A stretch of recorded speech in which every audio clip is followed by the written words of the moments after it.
Hi everyone, this is Mathias Alan again, and I'm coming to you with another one of my incredible Monday makeup chats. And I have a fantastic Starr, PatricStarr, here with me today. Thanks for having me. Oh my gosh, you're welcome. I'm so appreciative of you. Oh, thank you.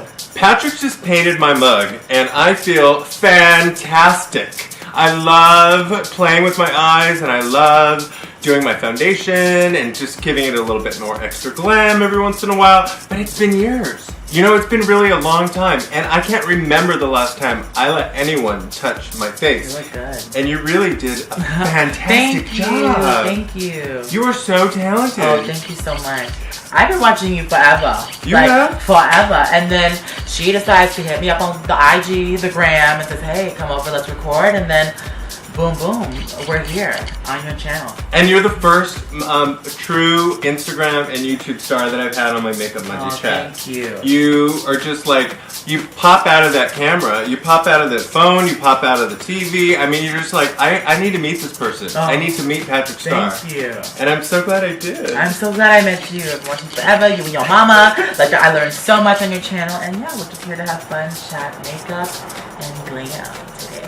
Now tell my followers and tell my subscribers a little bit about yourself, because I want people to know like the real true PatricStarr and like whatever it is that you want to share. Because you and I were talking this week, and you know, we were talking about how a lot of people on Instagram know us by our personalities on Instagram and by our YouTube presence, but you know, really behind that, we are true artists. Some of us, not all of us, but because we were talking about that too. But you are a true artist. Tell me about your experience. Thank you. Well, I am 24. I'm Filipino. I have two brothers. I live in Florida. I grew up in Orlando, Florida. And I love makeup. I studied classical piano when I was younger. And I loved photography, so I was doing like music first, and then in turn, after being a piano accompanist and a piano teacher for a couple of years after high school, the auditory art turned into a visual art, like photography, like that medium. And then I was photoshopping makeup on the computer, and then after I started to, my friend's mom was going to throw all her makeup away. And I was like, honey, don't waste no makeup. Oh no. I'm going to pick it up. So that's what I did. Recycle that. Yes. Honey. You know, Mary Kay, we couldn't go to waste. So that's what I started with, because she was a Mary Kay consultant. And then I was like, let me just play. And then how old were you at that time? I was, I think it was like 17. Okay, 16 okay. Or 17. So you were like a sophomore, I don't mean a junior or a senior? Senior. Okay, yeah, okay. Senior. I was a senior, and I was doing everyone's headshots for theater, senior pictures. And you were taking the photographs too? Yeah, I was taking the photographs, but I wasn't doing makeup. Okay, got it. You were doing photographs first. Like photography, and then I was teaching piano like at middle schools. And then after, like I was like, maybe if I just Photoshop their makeup. So I would Photoshop the lashes, the contour, like arch the brows a little bit, like liquefy, dodge and burn, like on the computer. Ooh. Now, did you teach yourself Photoshop? Yeah, well, I would watch YouTube and wow. And I would read books, because I worked at Panera also. You did? Yeah, like right after high school I worked at Panera, and then next to Panera was a Barnes & Noble, so I would read like photography, and then I would see like Kevin Aquan's like book and like makeup books. So that's what I learned. So studying those books, like I learned how to Photoshop makeup. And then I thought after, I was like, I'm gonna take some time, because this is taking too long to Photoshop all these pictures. Right. So I was like, if I do makeup myself, then in turn, like it'll take so much time with my photos at the end. So, and then after that, like I started doing makeup. So you got the Mary Kay swag. Yes. That was senior in high school. And then so after high school, what did you do? Like I was still freelancing, doing photography. Okay. And then I applied to MAC Cosmetics, because I would always look with the girls, and I wasn't wearing makeup at this time. I just loved like the glamour, and I really thought if I can learn how to do this professionally or be surrounded by creative artists, it'll just grow. You know, I really didn't see school as an option for makeup, because I was about to go like into nursing. Really? So I'm Filipino, so that's what we do. That's like what nursing you do? and health, and that's what Mama wanted, that's what Papa wanted, that's what they all wanted. Well, now you're still in nursing. You're nursing people's egos. Yes. I love it. And then, So you got a job with MAC. I think that's so interesting because I know a lot of people come up to me or they'll email me and they'll ask me like, oh, Mathias, I think you're amazing and I'm thinking about going to makeup school. Do you recommend me going to makeup school? And my first question is always, what kind of makeup do you want to do? Exactly. Do you want to do beauty makeup and work with like actors and models, or do you want to do like horror movies and like special effects? And my experience has been that I learned how to do beauty makeup from working at a makeup counter. Yeah. And I feel like getting a job at a makeup counter for me I was able to take the experience of doing drag and club kid makeup, which is how I started in the clubs, and tone it down and do bridals and do proms and do weddings and do, you know, natural pretty makeup with a full makeup kit of stuff at my counter. And so I learned how to do beauty makeup through that process, like you.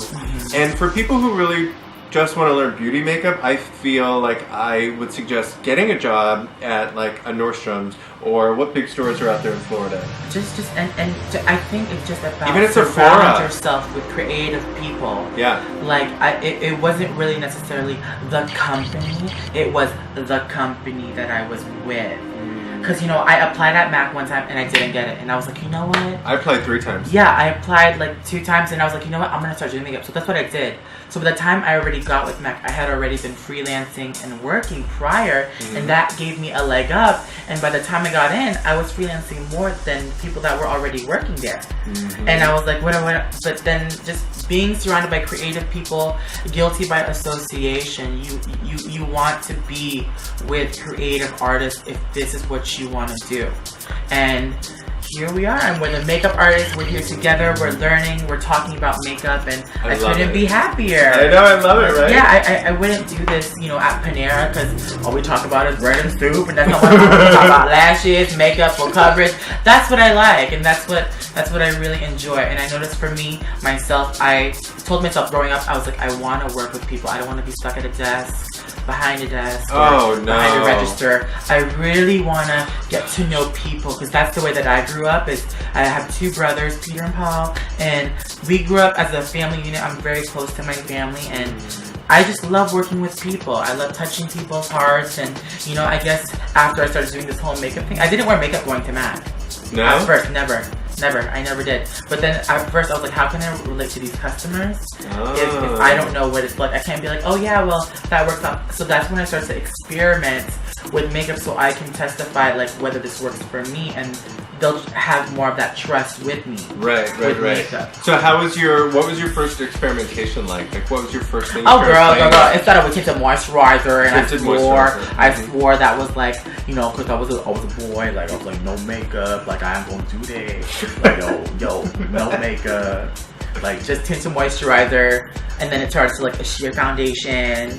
I wore Studio Gear tinted moisturizer because it was really cute. And then turned into Revlon. I interviewed with Revlon on my face because, you know, MAC was real expensive back then for my budget, my Panera budget. So we had to go with Revlon, which was comparable to which by the way is like the prices of Revlon and L'Oreal and CoverGirl. It's like going up over the last 5 years. Child, I know. So, you know what I mean? It's like it's all going up for those poor makeup artists out there that are trying to save money like we did when we first started. I remember when I started doing makeup, before I just had enough money for even MAC, I would buy those little like Maybelline eyeshadow quads and like use my little sponge to I went to the dollar store. I went to Ross, Dress for Less, you know, that little makeup section that no one touches. I get my lashes like be real cute. Discounts are cute. Honey, yes. Dress for Less. Exactly. That's what I got. Not really. I wanted to try out this L'Oreal sunscreen recently, and I saw it at Marshall's. I was like, oh, I'm going to try this out at Marshall's. Yes. And then I fell in love with it, and I can't find it anywhere. It was probably discontinued, which is why I was at Marshall's. Probably why. I was like, why are you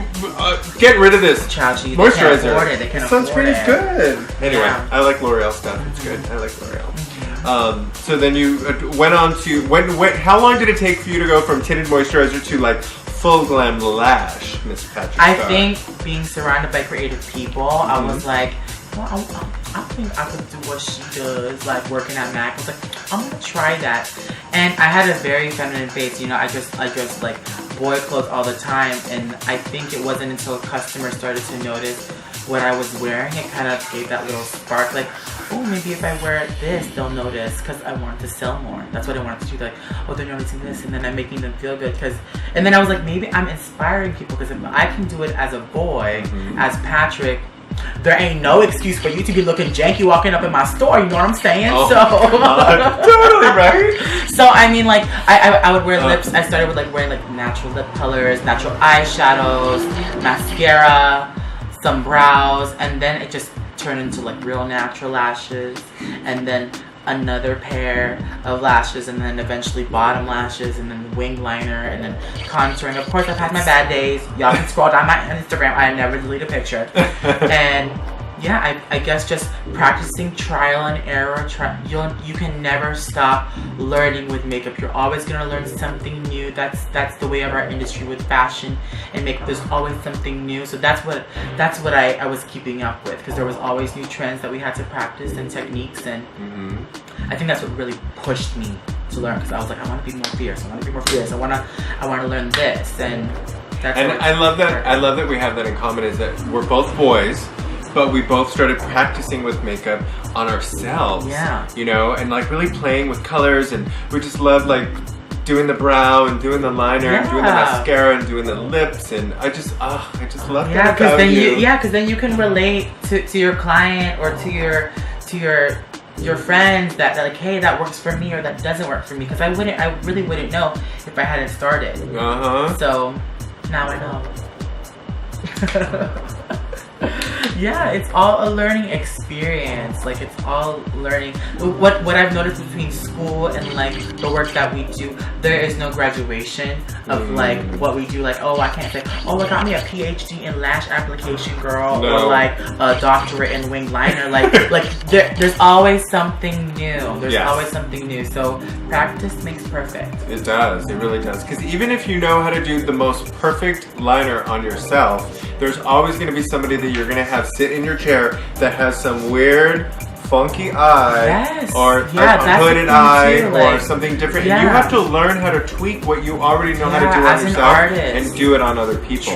True. Like, there's a difference between like first person application. I love this. Tell everyone. I love when we there's a difference between first person application when you're doing it on yourself than as a professional when you're doing it on someone else, which is called second person application, or how did you put it? Third person. Yeah, me doing it on them. So you just really have to practice, because not everyone's eye shape is the same. Not everyone has the same skin texture. But it's good when you do it on yourself, because when you do see someone that's similar to you in color and texture or in the same skin type, then I say, girl, you know, like I feel you, and that's better. I get it.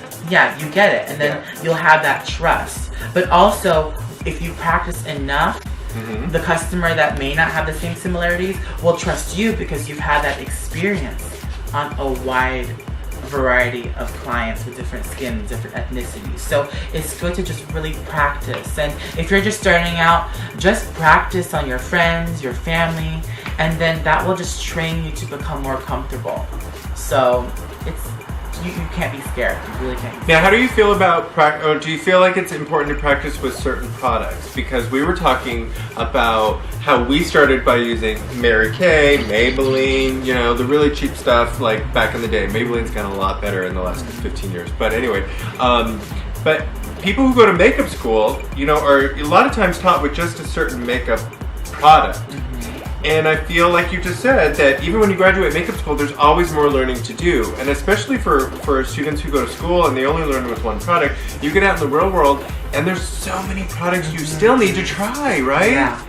So when you're practicing, do you feel like there's a certain thing you should practice with, or do you feel like you could get better by trying certain products, or are you product savvy in a way that maybe you weren't before?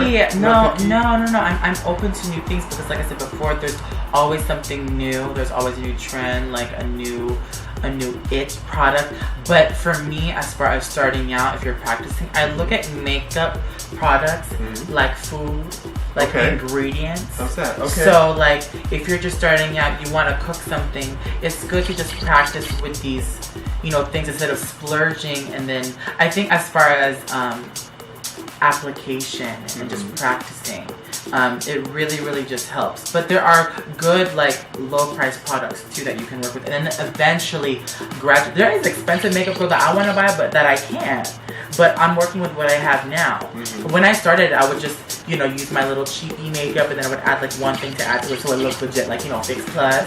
I would add that, and then it would look all cute. I'm like, yes, I have MAC in my kit, you know. And then I would add a little eyeshadow, you know, and then I would add like a brow pencil, and then eventually, in turn, like what you're using you'll find something similar or something that you like, and once you know what you like, it'll like you'll graduate to that. I agree. Understanding. Yeah. I agree. Totally.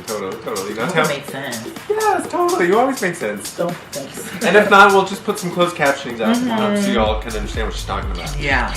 Hey you guys, hope you enjoyed part 1 of my Monday makeup chat with Mr. PatricStarr. Stay tuned for part 2 coming up in just a few weeks, and watch for his makeup demo on my face in my new series, Fierce Face Friday. So I was cleaning this brush and it was fine when I was done, and I went to wring it out and she came off. This is not cute. That just happened. Please, if you're gonna send us free brushes, this better not happen. Please. No,